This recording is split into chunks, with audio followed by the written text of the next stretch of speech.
Miami is probably the most interesting, as they always are, because there's this insurmountable hype that can be created there immediately.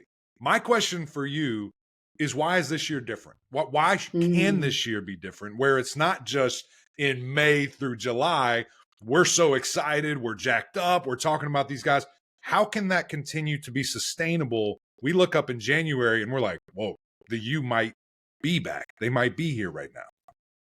One of the indicators history has taught us through analytics to look at is really not that analytical at all. It's just find the places that return the head coach and both coordinators. Because it's really that simple a filter at the outset.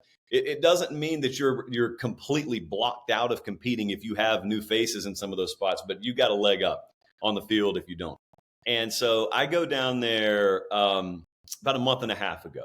Before we were going to do the speaker series, I go down there and just go watch practice.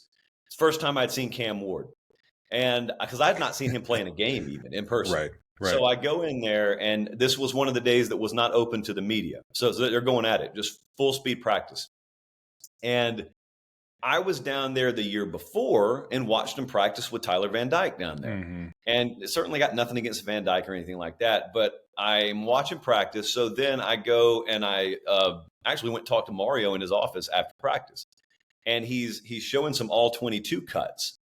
And they've got them synced up side by side, and they are essentially running a game script of plays from the previous year. And because what they want to see is, what can our guy this year do that our guy last year couldn't do? Wow. And you're looking, looking.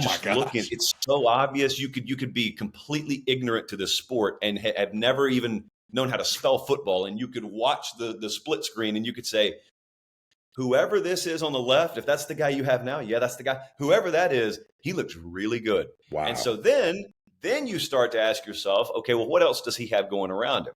Well, they were as aggressive as anyone could possibly be in the transfer portal because they know they've got quarterback answers. And I don't even think it's overhyping the kid at this point to say that. I kept my mouth shut about what I saw down there until everyone else talked about it. And I said, well, okay, if we're going to talk about it, let's talk about it. Free game now. It's free game.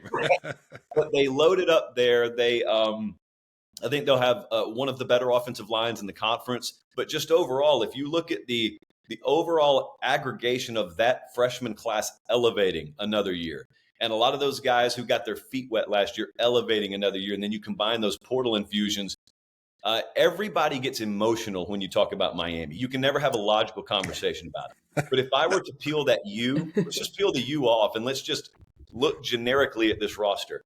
They may end up having the best quarterback situation in the conference. Yeah. They've got one of the best talent rosters in the conference. So if I were looking at that in any conference, I would say we need to take them seriously. Then you put the U back on the helmet and people scream, Mario can't win a big game. What are we talking about? Get him out of here.